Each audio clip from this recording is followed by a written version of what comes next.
Warahmatullahi wabarakatuh. Baik, kita akan sambung dengan soalan percubaan, soalan nombor 4 kertas 1. Okey, kali ni kita nak cari tentang GSTK bagi 8 dan 12. Okey, satu yang kamu perlu ingat tentang GSTK dan juga lagi satu dia ada FSTB.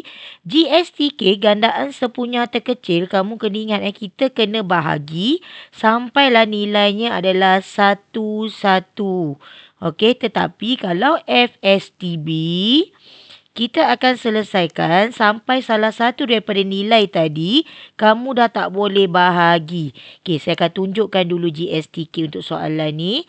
Okey, kita akan buat 8, 12.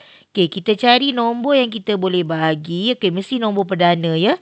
Okey, kita akan bahagi dengan nombor 2. So, 8 bahagi 2, kita akan dapat 4.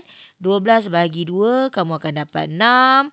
Okey, 4 kita bahagi lagi dengan 2.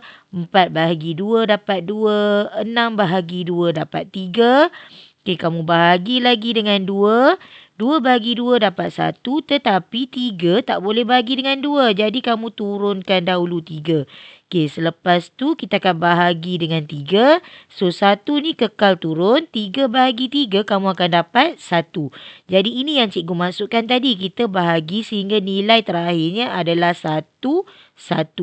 Jadi, jawapan kita semua nilai yang berada di sebelah kiri ni, kamu kena darabkan. Iaitu 2, darab 2, darab 2, darab 3. So, kamu akan dapat jawapannya adalah 24 iaitu B. Okey, saya akan tunjukkan bagaimana kalau soalan ni adalah merupakan faktor sepunya terbesar. Okey, dia adalah merupakan faktor sepunya terbesar untuk 8 dan 12. So, kita akan tengok beza dia. Okey, 8, 12 macam biasa bahagi dulu dengan nombor perdana. So, kamu akan dapat 4, kamu akan dapat 6.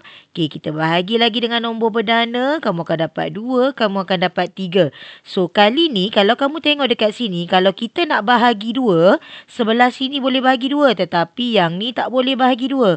Ini yang saya maksudkan bila salah satu dah tak boleh bahagi, kita akan stop. Jadi jawapan untuk FSTB tadi adalah semua nilai yang di sebelah kiri masih sama, kita akan darabkan.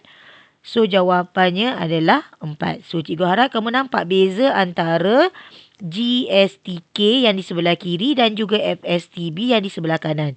Saya ulang lagi sekali kalau GSTK bahagi sampailah nilai yang terakhir di bawah ni adalah 1. Tetapi kalau FSTB kamu bahagi sampai salah satu dari nombor tadi, kita dah tak boleh dah nak bahagi.